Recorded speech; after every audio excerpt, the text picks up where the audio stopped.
Welcome to the Operate Intelligently podcast, the podcast for all things operations.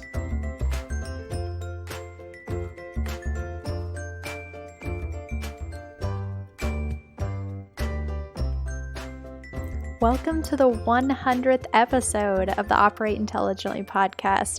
I'm Grace Flack. I've been the producer of the podcast for the past few years, and I've been working on this extra special 3-part series for all of you on all things Year of the Dude for our 20th birthday year. So we get to share a little bit about the work we do, how Dude Solutions got started, if you've ever wondered what we do, who we serve, why the Dude name. That's a popular question that we're going to get answered in the podcast. There's just a lot of great stories, funny, heartwarming, and you'll really just get to learn a lot more about Dude Solutions from some longtime Dude employees. We've got folks who've been working here, the whole time, 20 years to 10 to 15, and they have some really unique perspectives on what's made the company special and how we can move forward as well. And then make sure you tune in for the next 2 episodes every the next 4 weeks to get the rest of the story about what makes the Dude unique, learn a little bit more here from our clients, and then also what's the future of operations management and our company? Where's technology going? So we're going to answer all those questions. It's going to be a super fun ride and full of memories, so you do not want to miss out, but so excited to get this to you. So let's get started with the history of the Dude, kicked off by co-founder Lee Prevost. Kent and I started working on this project, and we called it the school M&O project at the time. We started in I recall summer, fall of '99, and so I came into the business even before we incorporated. We formally incorporated, as I recall, January of 2000, and our first couple of hires were, Scott Carpenter and Joan, and also Lynn Boswell. What's interesting is many of us worked together. I had the distinct fortune to work with Kent and Carsey, as many of us did. Joan, Scott, Lynn, we all worked for a company called ACT that Kent started with Carsey Denning. And, ACT was a really strong software company that built out, first DOS and then a Windows system. And so I would say very much the original idea kind of came from that shared experience. My name is Scott Carpenter, and I'm the SVP of Strategic Relationships. In December of 1999, I talked with Kent and Lee and found out they were going to do something different. And I'd worked with Kent and Lee previously, and I wanted to be a part of it.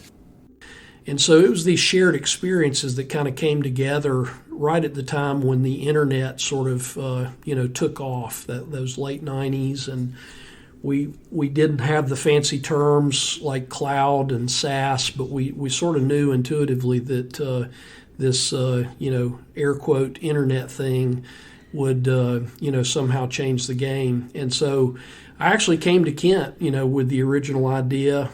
Kent had the experience and the background of starting a company. I had a passion to start a company one day. Scott talks a little bit more about the people we originally set out to serve: facilities and maintenance, technicians, managers, directors, who had to either do their work on pen and paper and sticky notes or deal with a server-based system that was often expensive and hard to install and keep up. I always would hear that we can't afford to keep changing all these databases. We can't afford this server. We can't afford, all these licenses. So when Kent and Lee approached me about using the web and really being in the cloud, we were in the cloud before it was cool. Nobody even had that terminology at the time. And I realized, because I'd been in sales since 91, working with schools at that time, so 8-9 years I've been working, and realized that was the major hang up, was we just can't afford it. And so when they told me their business plan, I was like, I'm all in. I want to go do this. plus Kent and Lee are just fantastic people and great to work for and very successful entrepreneurs, and I just wanted to be a part of that. There were things around software then was just too hard, too complicated.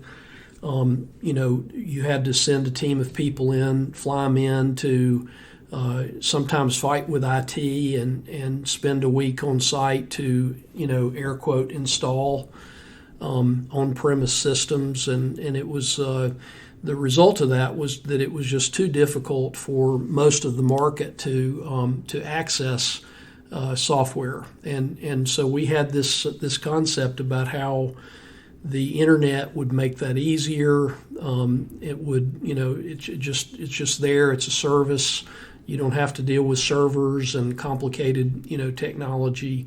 And we had this belief that it would really expand the market and expand the accessibility to not just the big, organizations that had sophistication and budgets. Carsey Denning was the first that I know of that used internet technology. It was at Winston-Salem Forsyth schools in Winston-Salem.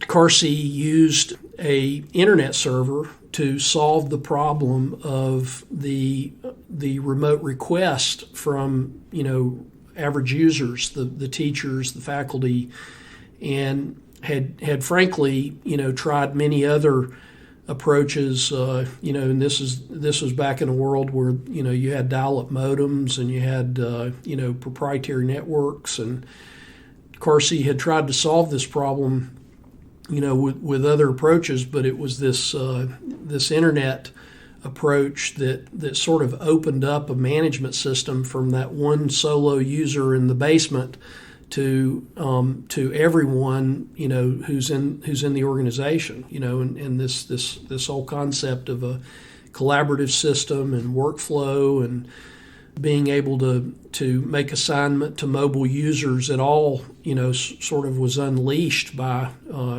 this internet capability. And so, we were very inspired by what Carsey and Kent were able to do there at ACT, and we felt like we could do it on a bigger scale by focusing and starting over and kind of creating it from the ground up, on kind of a pure internet canvas, if you will.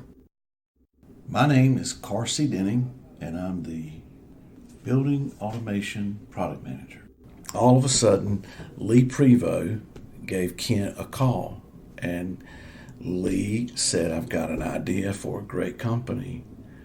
And Lee does his research very well, and we knew that if Lee had an idea, that it was well worth the time to listen.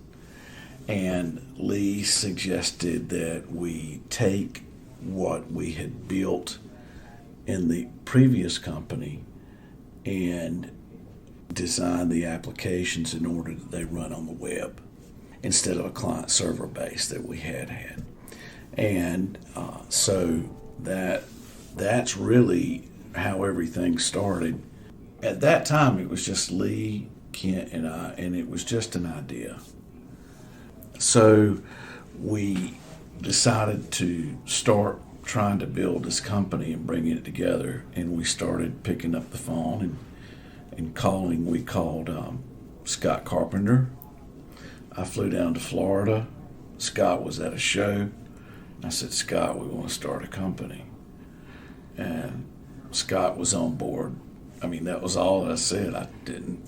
We didn't talk salaries. We didn't talk anything. And Scott said, "I'm on board, let's go." And we also did that with Joan Maddox and also Lynn Boswell. I left a place that was owned by a energy company, and had to tell my family, well, I'm quitting that job and I'm going to work for a place called The Dude. So it was, it was a little different. And when I walked into the first day, we didn't have work orders or energy or facilities. We didn't have any of that. And so I was walking around with Lee, and I said, tell me again how we're going to make money. So, I was, and he goes, you took the job? I said, yeah, I took the job because of you and Kent, more than I did, and my trust in you more than I did of, the actual business plan. But then we sat down and we really worked on a business plan and, to move forward with the educational clients and to be successful and to do it in a way that they could budget it yearly versus having to take a big capital expenditure.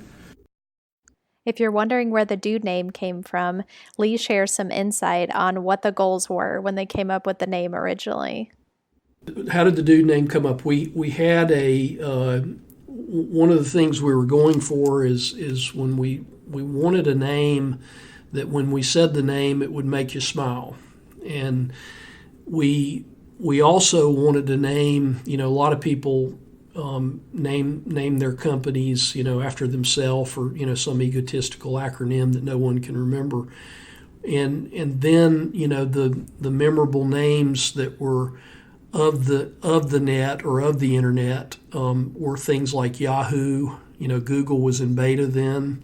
These were catchy, memorable names, and so we went for something that was catchy and memorable, but we also went for something that really our target client, there was some emotional attachment to sort of how they felt in an organization, in our initial vertical, the school market. The maintenance professional sometimes feels like a second-class citizen in the world of academia, and so we wanted to sort of attach to this and be empathetic to sort of how our client felt, because we were trying to enable them to overcome those sometimes biases, and so we were kind of their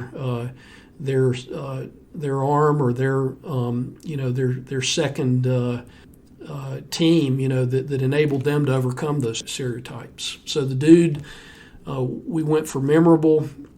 We also were advised by our clients that we gave them a list of names. We did have some hand sketches. We've got some early logos that you would laugh about. That we had a college student at East Tennessee State University that sketched out some of the original logos and concepts that and one really took, and that was the original, the Dude. With how new this technology was, Lee says it wasn't without its obstacles. So we were at this conference. It was a school buildings and grounds conference, and we had most of the people that came to our booth were excited, but we were handing out these screen scrapers. And they had our logo on it, and a screen scraper is something you attach to your monitor back then, the old CRT monitors, and you would use it to scrape the dust off your screen. And we would attach it to their monitor so they'd think about us. And we had this guy that came up to our booth, and he says, we don't have any computers in our school district. Do you think that would work on our TV?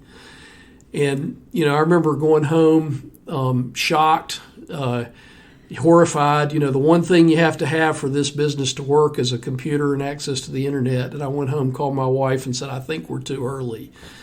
So that was the other side of the excitement. Was we had many obstacles that we had to overcome. In the early days of this was still back in the dial-up era. Google was in beta. Digital cameras were not present. The idea of always-on internet was early. When we started, within the first year, we formed our executive team, our original executive team, 2 women, 3 men. We had Joan Maddox, who led our vice president of client services. We had Lynn Boswell, who led our engineering technology efforts. Scott Carpenter, who led our sales team, also, Kent and I. And then we had some early employees. I remember we were probably at, by the end of the first year, into the second year, maybe five or six people.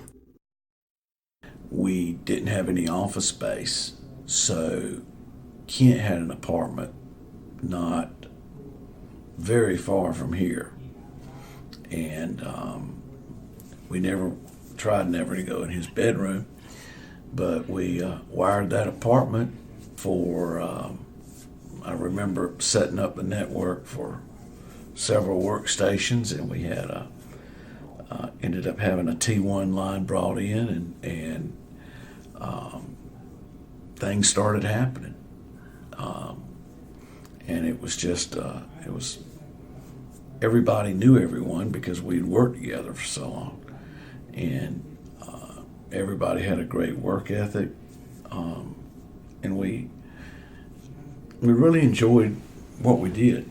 And we knew that if Kent and Lee and Scott were part of it, that it was something, that it was going to be good.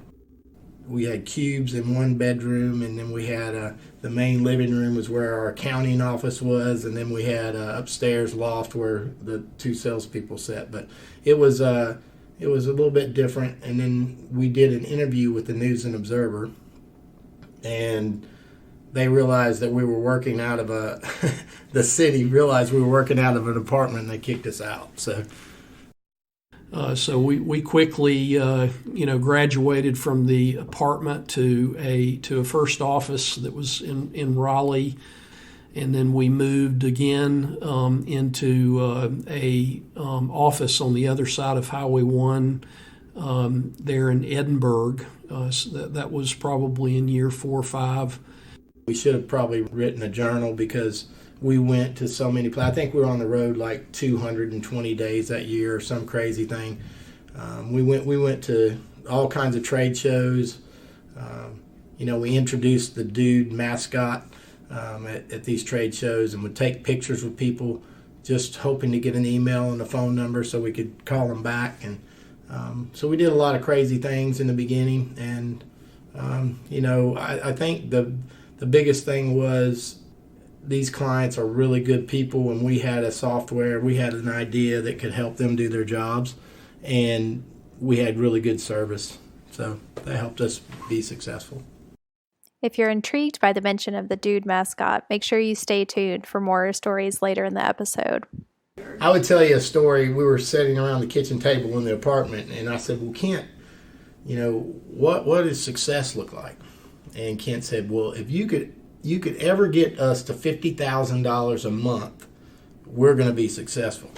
Well, now our quote is like, $1 million or $2 million a month. So $2 million a month. So, but it was a goal that Kent set, an achievable goal that didn't seem, at the time it seemed like, wow, we're not going to be able to do that. But we worked hard and we figured it out, and we sold a lot of systems and became successful. I will tell you that when we first went into market, I would say a milestone is people made fun of the dude. They made fun of the name. And you work for who and what? And after that first year, after Lee and I had done our road show and talked to people, and people found out what we were about and who we were, everybody knew our name. Everybody, oh, there's the dudes, and everybody respected us. And we had really a lot of the thought leaders across the nation that were early adopters that sort of joined. Then it was a subscription fee, and this was as we were building out some of our other pieces to the business model. Lee dives in a little bit more about how the original technology was created. Lynn built the original technology. We had some early contractors that helped, but Lynn sort of formalized that into a professional, engineering team that Lynn, built out and built the original, classic products on, as well as some of the early online community. And so then we didn't have things like Amazon Web Services or Google, Google Cloud or Azure. We had to build a lot of our early infrastructure, including the servers and the software applications and so forth. We had to build our own cloud then. It was time when Kent felt the time was right to bring automation to the dude. He told me he would let me know, and he called me and said, hey, it's time. we want you to do some stuff. And I said, okay. So I had met a young man by the name of Brian Bell. Brian had went to school at Wake Forest with my son. And Brian, very sharp young man. So Brian was doing the programming, going to do the programming, and we were going to build a device that allowed us to create a work order when a specific condition occurred. And we were also going to turn on the air conditioning or turn on the heating when somebody scheduled an event. My name is Brian Bell, Vice President of Strategy. School Dude had the first pure SaaS, what we now know as SaaS. We didn't even use that term at that time. But they had the first type of product in the market like that. And it was just, to me, I loved to build things, and I loved to solve problems, and there wasn't anything that you could just pull off the shelf at the time to say, how do I make this event scheduling product website connect to a building control system that doesn't know anything about the internet? I mean, we were talking to technology at the time that was essentially the same over the last, the prior 20 years, where it was a lot of wired systems, and some of the schools that we were starting to work with even had pneumatic, air controlled, totally dumb devices that would never know the internet and would require additional things to be connected to it in order for it to kind of bridge that gap to technology. Brian and I, we were able to build the device, but we had no business background or history because that worked very well. But with this new situation, we needed somebody else, and so I called another friend, and that person was Tom Knox.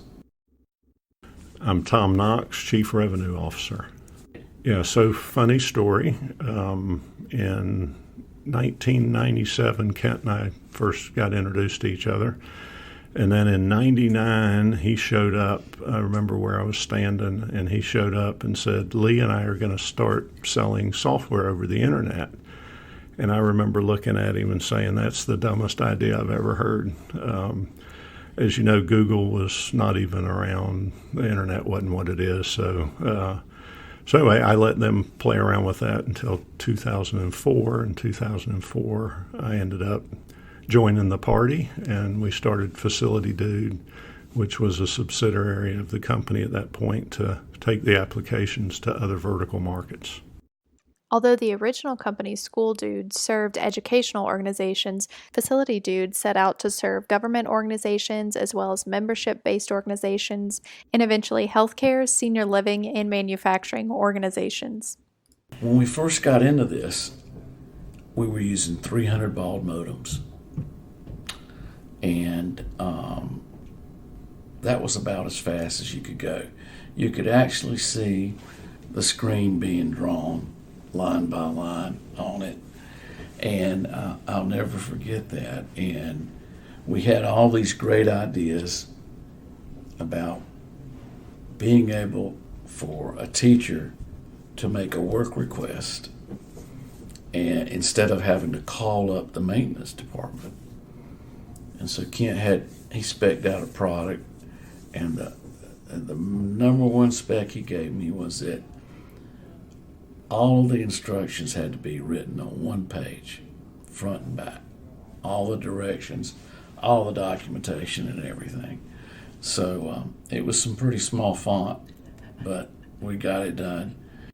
Sometimes it was easy, sometimes it was difficult. Scott Carpenter and I, and then later Kent joined us full time. We spent a couple hundred days a year on the road. We back then, this was before 9/11, so you could take huge trade show booths on airplanes, and we very much leveraged the trade show tactic. We had in the early years, we were doing a couple hundred trade shows a year. Within the first 5 years, I think Lee and I sold the first 100 before we hired a salesperson. And we wanted to prove the concept and that we could actually, have a successful, sustainable business. And so we sold 100, and then we hired our first salesperson, and that was Bob Bogardus. And he worked with us previously, and he was up in Boston. And we hired him on 100% commission. So he didn't get a salary, he didn't have benefits, he didn't have anything. He just got paid for what he sold. Well, that lasted about 3 months, and we had to change to giving him a salary and benefits because Bob was just selling so much of it. He was selling it like crazy. We couldn't afford to pay him because he was getting a big, high percentage, of commission. Scott Little is the Associate Executive Director of the Michigan School Business Officials, one of the early partners of School Dude. We call Michigan School Business Officials, MSBO is kind of the acronym that we use. And in 2001 or 2, somewhere around there, we first saw School Dude come and present at our conference. I think they had 11 employees in those days. So they came, and some of our members started to embrace the product, and it started to grow pretty quickly. David Marcus is a longtime client and campus business manager for D. Toledo High School. I would say the interesting thing that I find about the Dude, or one of them, is I've been a Dude wannabe for many years, and I'll call it 2003 or so when we first started our school, and we didn't have a campus. So at that time there was no real reason for using any of the Dude solutions. But I would go to different conferences. They'd be doing presentations about this product from School Dude, and it's like, whoa, this is cool. I can't wait to use this. And finally, about 7 or so years ago, when we did purchase our first campus, that's when we were able to say, now we've got the need, let's get it as fast as possible. Here's longtime employee Scott Hare. So when I started with the company, it was actually in 2002. So I've been with the company almost 17 years. The landscape looked completely different than it does today. We probably had about less than 30 employees. It was schooldude.com. We actually did have the .com back there.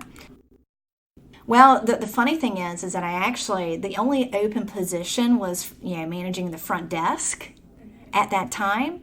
And when I interviewed with Kent goes, "You're a salesperson." I said, "Yeah, that's pretty much what I've been doing." And he goes, "Well, I'm not going to put you in a front desk role if you're a salesperson." So he hired me on as a salesperson. The things that interest me and excited me are still the things that interest me and excite me today. It's really helping our clients. It's the people that we're serving. I mean, these folks are underserved, they're underappreciated, and they do so much good for everybody within their organization.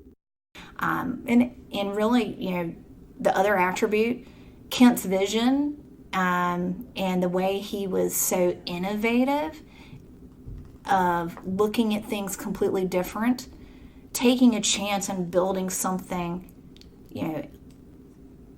on the internet, because that's, the old tagline was like e-commerce, e-cool. Do more with less. I mean, those were some of the old things, because at the time period, we were groundbreaking. Again, we were part of that .com period and survived the .com period. We found that the market was very receptive to this, what's known today as cloud or SaaS. We didn't really lead with technology, but what we led with was that it was easy to get up and running, fast, simple. You didn't need the technology team to hook up servers and deal with security and loading service packs and, all the scary things that you used to have to do to install software. And we were received initially slowly. We found a couple of states that had some problems.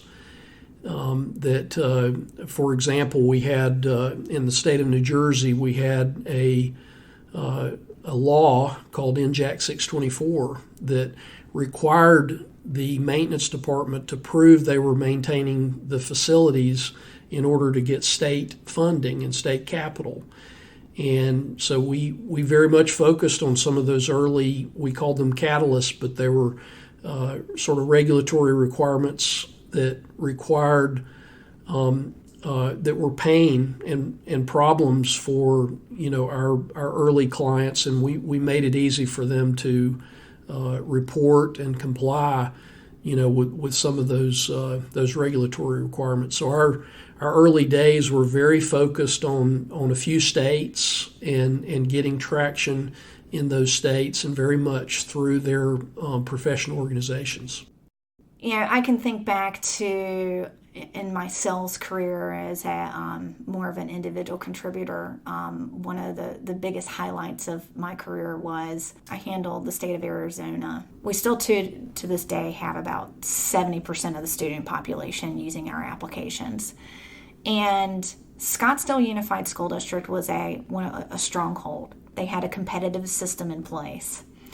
And their superintendent and he didn't want to put the risk out there to go with a SaaS-based solution.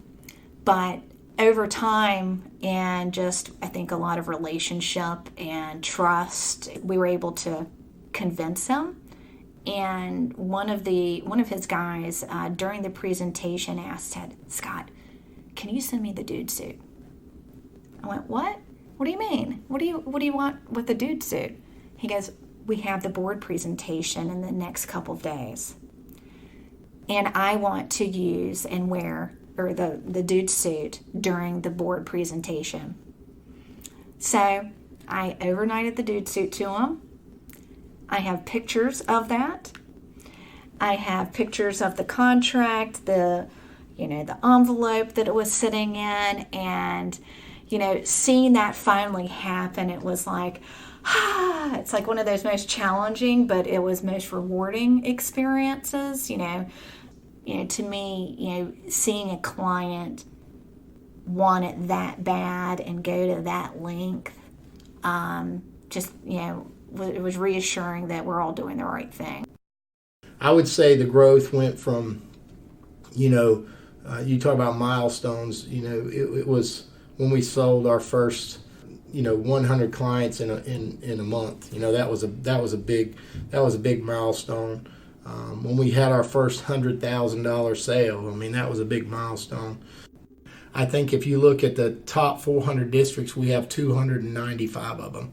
So from having none of them to owning the market right now is pretty. It was a good strategy to start small and then move upstream. I remember the first work order we created, and I remember the first facility scheduling event we had. Those were milestones. Well, I think deciding what other verticals we were going to be committed to play in was a big one. Clearly capitalizing the company, so we were bootstrapped until February of 2014. So in the summer of 2013 at our executive offsite, when we made the decision we were going to capitalize the company, that was a major milestone. And then recently here with transition from Warburg to Clear Lake is another major. Our very own dude evangelist, Josh Peach, weighs in on the original vision of the company. When I sat down with Kent back in 2004, it was like he had a crystal ball. He predicted 10,000 clients. He predicted the size of the company, a lot of those things. And a lot of them back then, it was crazy to think about. It was crazy to think we didn't even know there was no such thing as software as a service. We weren't even the cloud at that point. It was like on-demand software or something. I can't remember what we called it, but to be here today where SaaS is the only way to go to, subscription-based software, the processes that we started, the webinars. Nobody was doing webinars in 2004.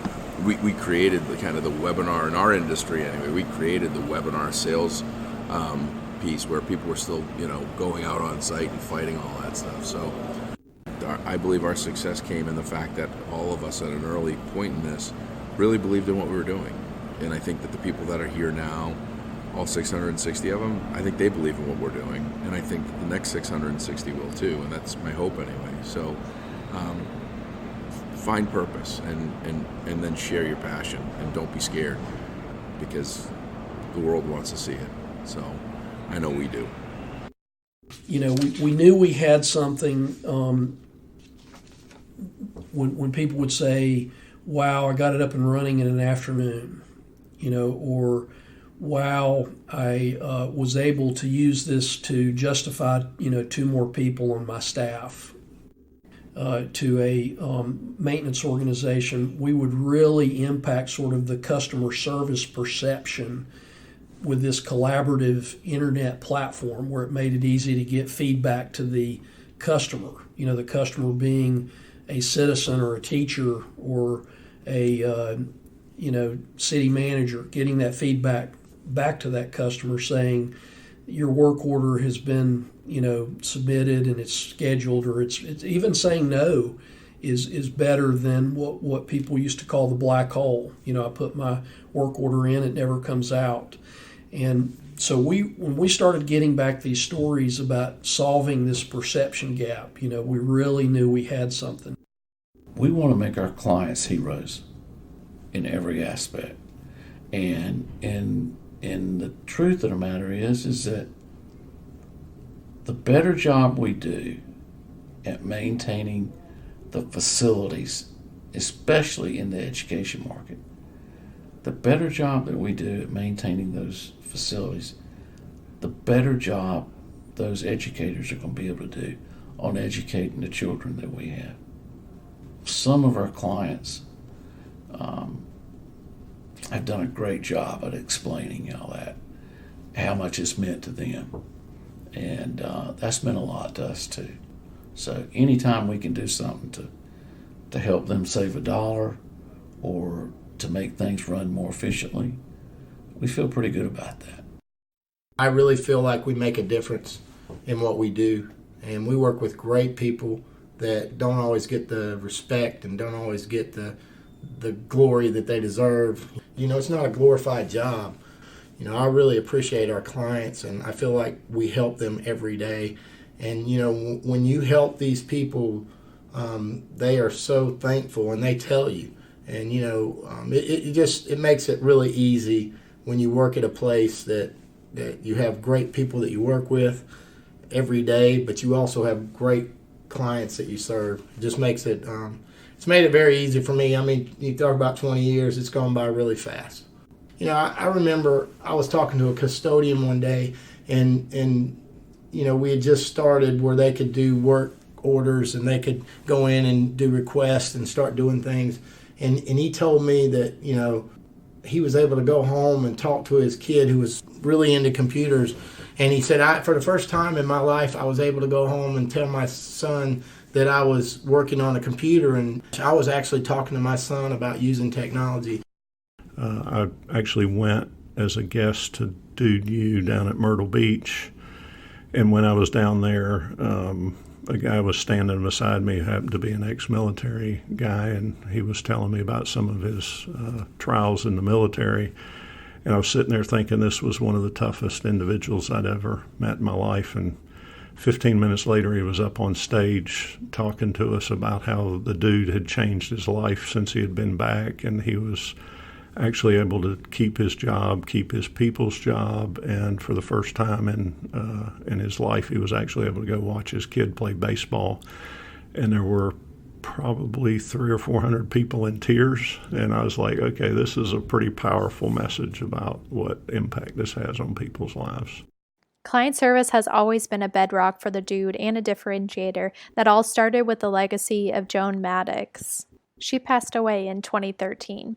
Joan, I believe, coined the term legendary client service, and very much taught us all that you don't call the customer a customer, you call them a client, because a client, you know, client's more like your best friend. Customer is just someone you did a transaction with. And so Joan really was sort of an early heart of the organization. She was also kind of a stabilizer of the organization. So Joan was educated through the Ritz-Carlton, process where you just delight the client. And so one of the things that was very important to and led by Joan was this whole user experience. And it was much broader than just a software and UI.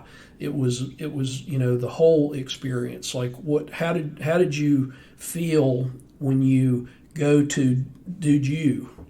What was the experience like, and what was your experience when you call in on the phone? Things like the third ring. We want someone to be able to talk to a real person who really understands the environment that for that client and where they're calling from. That whole user experience is all the touch points. So we called it, it was high touch. It was not just high tech, it was high touch, where we really wanted that client to have a great user experience, and it was more than just the software. Jed DeGroat was one of the first outside hires on the client services team. We were passionate about doing the right thing for each other and for our clients. And that was something that Joan instilled, and something that Kent and Lee and Scott and Lynn, all the founders, really instilled in our core values. We learned from an early time on that the dude believed in delivering an overwhelming value prop, and that we delivered on that because it was beneficial to our clients, and then we could succeed as a business. In fact, the only way we could really succeed long term is to deliver an overwhelming value prop. So we weren't trying to shortchange clients or get them on the system and then just leave them hanging high and dry. It was like, no, we've got to really deliver something that makes a difference in their work lives and everything. So we were passionate about that mission. See a need, fill a need was kind of the motto back then. So we all wore lots of hats. There wasn't a support division, there wasn't an implementation division, there wasn't a training division. There was a client services division, and all 14 of us did everything. So we would consult, we would go on site, we would conduct trainings, we would do support. So in between trainings, when we weren't on a 2-hour web conference with a client, we were picking up calls coming in for password resets or whatever else. So we just did everything, and you had to do that as a small business. You had to hustle, and you had to wear a lot of different hats. Pat Buchanan was another early employee. Well, I guess initially when I started with the company, we were very small. We only had about 10 employees. So we were very collaborative. Almost everybody did every job in the company. I answered the phones a lot. So our goal was to always have a live person answer the phone. So with only about 10 of us, every time the phone rang, if it rang over the second ring, then everybody was just going for the phone and answering the phone. So we all had a voice of how to answer the call and how to direct. So we always knew the phone system. Yeah, 3 rings. Yeah, that was famous. Kent Hudson, our founder and former CEO. And I learned this the first week I was in the office too. But yeah, you picked up the phone within 3 rings because Kent was, and Scott Carpenter probably did this too, and Lee, but would go on sales calls and he would tell them, hey, look, if you call up our call center, they'll pick it up within 3 rings. And he wanted to make sure that we did. So he would routinely do that. He would call or have the prospect call up, and we'd have to pick up in 3 rings. The Dude Legendary support team today still answers every phone call within 3 rings, and support emails are all answered within an hour. Kent and I went on a couple of sales calls with a very large client of ours, and I can remember us walking to the parking lot with a multi-year, multi-million-dollar purchase order, him looking at me and say, don't high-five until we're in the car because they might be looking out the window. And we got in the car and we both looked at each other and said, you know what? They haven't ever even seen our products. They just bought into the vision and the mission and the change that we can bring to this thing. We sold the vision and the value and the impact that we can make, and ended up with one of the biggest deals we've ever had. And there's a lot of stories like that where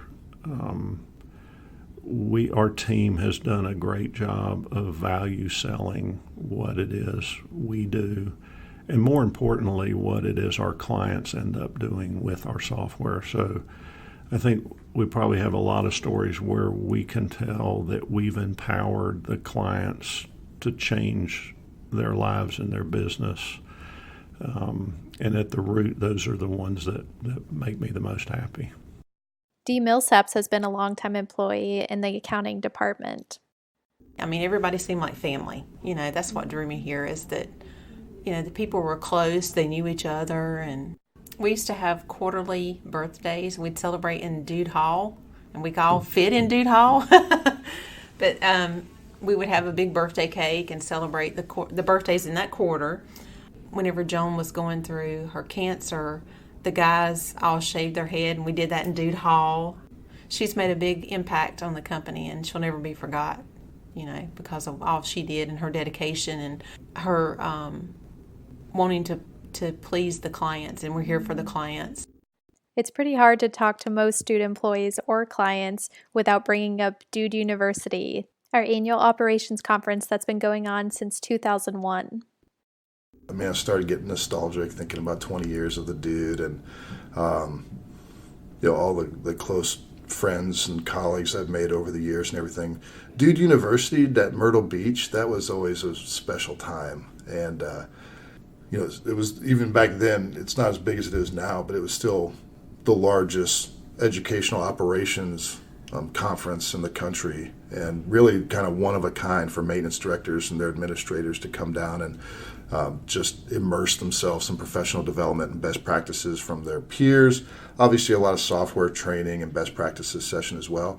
But we would take the whole company. So we would leave on Friday afternoon and caravan down, whatever it was, 80 of us or 100 of us later on, and kind of take over the Kingston plantation there at Myrtle Beach and everything.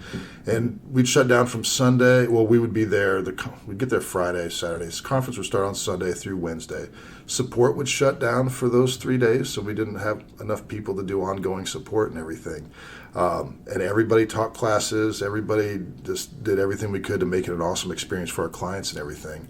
And I remember, those were long days. You're getting up at 6 o'clock in the morning to get the lab ready, whether it's taping down cables and setting up laptops and everything clients start showing up at 7:30, and you're working with them from 7:30 till about 7 o'clock at night.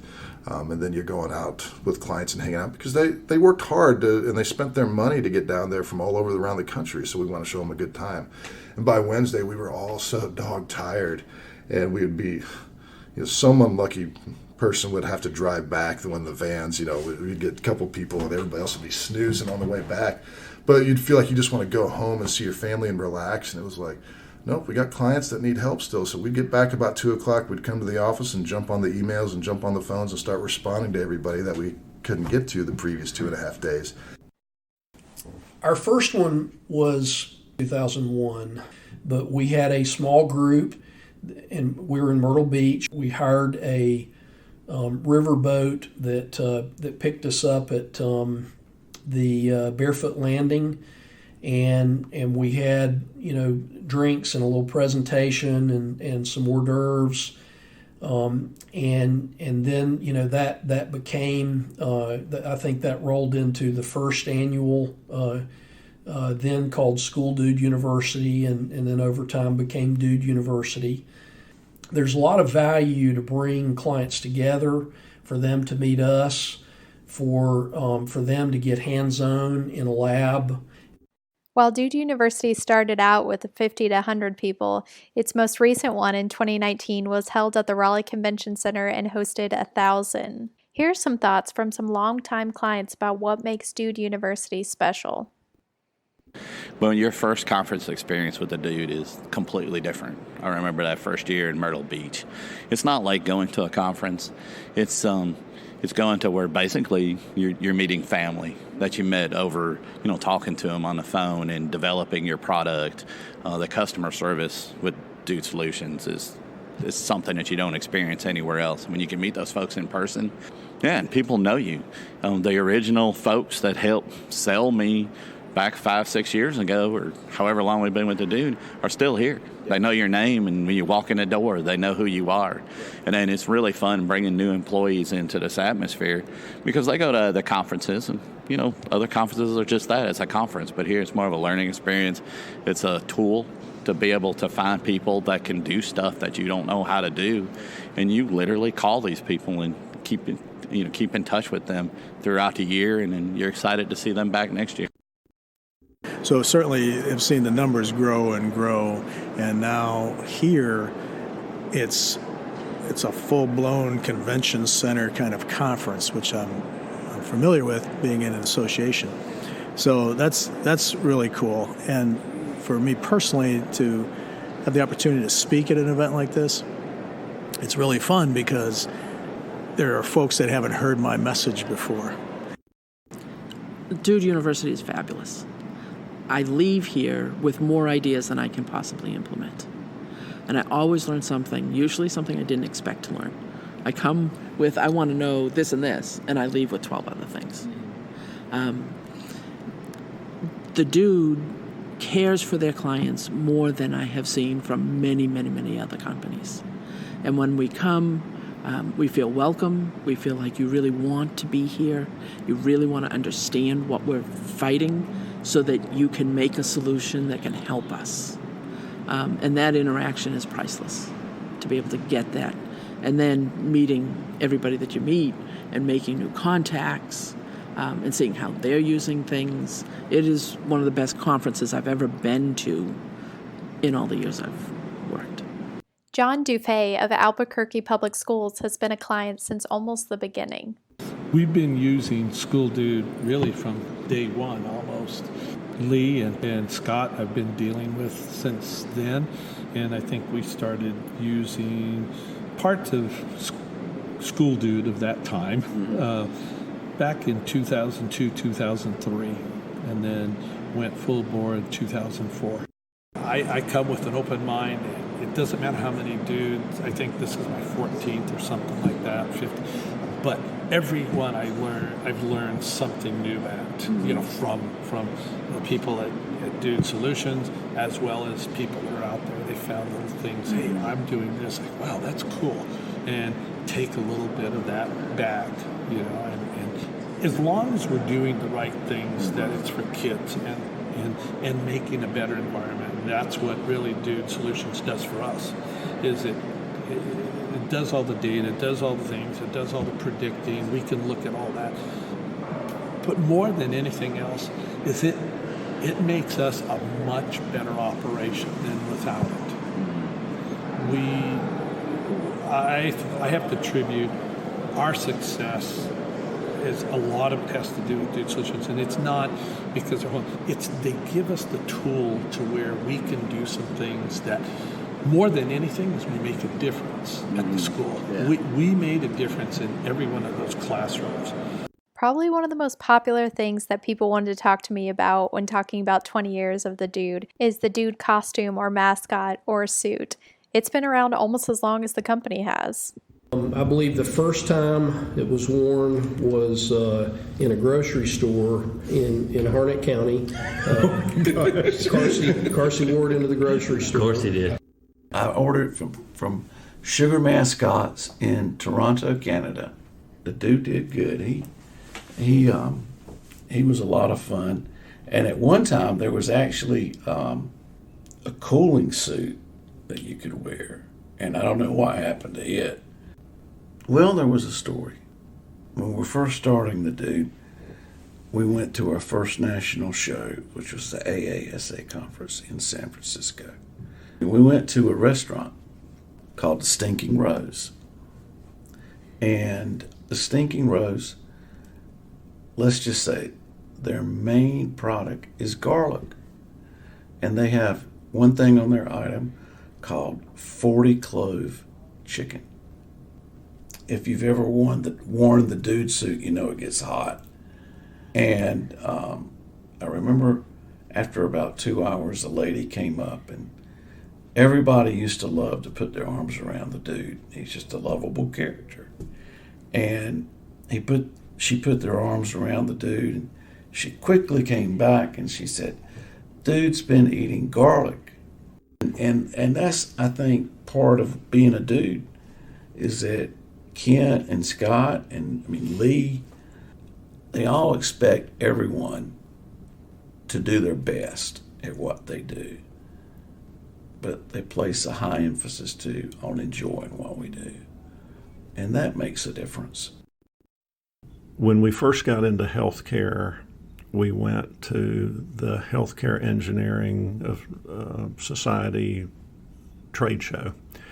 And we had a booth, and I remember calling the guy who ran the trade show and saying, "We're going to bring the dude, our mascot, with us." And he said, "No, you can't do that." And I said, "Well, if he stays in our booth," because we had an extended booth, "we're going to bring him." And he said, "Okay, fine." We did, and he stayed in the booth the first day, but our booth was the most attended booth in the whole thing. This is a big event. So the guy who ran the event actually came up to us and asked if the second day we could walk him around the floor as long as he was chaperoned, so we did. By the end of the second day, he asked if we could have the dude at the entrance greeting everybody that came in the third day. So kind of funny about the name and the story about how people sometimes first react versus once they get to know who the dude is and the impact that it has. My dad, who is now passed, but he was a big supporter of the dude. I remember in an early trade show, we were short-staffed. Scott Carpenter and I were going to the Tennessee School Plant Managers Conference in Gatlinburg, Tennessee, and we stopped by my parents' house and picked my dad up. And, "Dad, you have to be the dude. You have to be the mascot." And Dad is 6'3", and he was so proud and excited about being the dude mascot. What's so hard about it that my dad could not do is, the rules are you can't speak. When you put the dude mascot on, you have to stay in character just like the Disney characters do. You never speak because that would take the whole mystique away. And my dad could not make himself not speak. So when people would come up to the dude, they would say, "How are you doing?" And he would answer them back. And we had to tell him, "Dad, you can't talk. You can't talk." But it was such a memory for him, and he wore the dude T-shirts and early memorabilia proudly, and was one of our early dude mascots. Another change or milestone for the dude came when Ed Rossage took over as CEO in late 2017. The recruiter called me, talked about the company, what they did, didn't mention the name of the company. I was like, "Oh, cool. What's the name of that?" And then she started laughing. She's like, "You're not going to believe this. It's a company called Dude." I was like, "I'm in. Like, I want to know more." I'd been living on the West Coast for forever, and everybody calls everybody out there Dude. I just thought it was cool. But first off, our founders, Kent and Lee, the ethos, what was important to them as they built the company, that was unique. And not only the people cultural aspects, but to say, "Hey, look, we're going to put work order management software on the internet." Like, that was 20 years ago. Google's about the same age we are. Like, this was just a nascent, early market. They didn't even call it SaaS software back then. And, so to me, there's a huge respect for the founder ethos. Very few companies, when they start with a particular vertical and stay in that vertical for so long, are able to make the leap over the fence to another vertical like government, and then do it again with like healthcare, and then do it again with like manufacturing. And so I think that that is interesting. I think there's a myriad of milestones or celebration points. I think, financially, the company crossed a big threshold last year. We got on $100 million run rate. And for a software company, a business, let alone a software company, that's rare air. So I think that's something that I don't think folks truly understand. Well, that's pretty rare, and it's pretty interesting. I think The second thing I would say, again, probably along the lines of a boring metric, but to crest, over 10,000 client organizations, 3 million logins potentially, all of those sort of metrics are really impressive. And we had this, we thought, audacious, ambitious goal of $1 billion impact. And we didn't stop to think about, is that an annual thing or is that a cumulative thing? And we actually achieved both, probably within the first 10 years, where we made $1 billion impact initially, in education and then in government. And now I think we're probably doing that, like each month.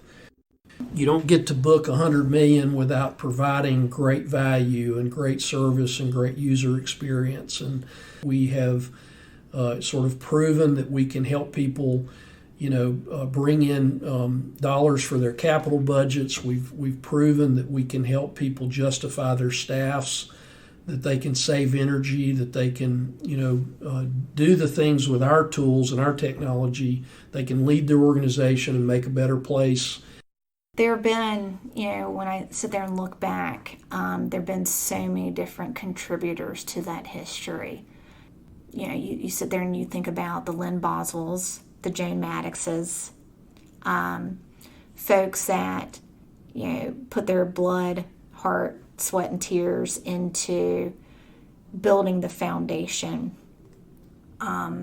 Scott Carpenter.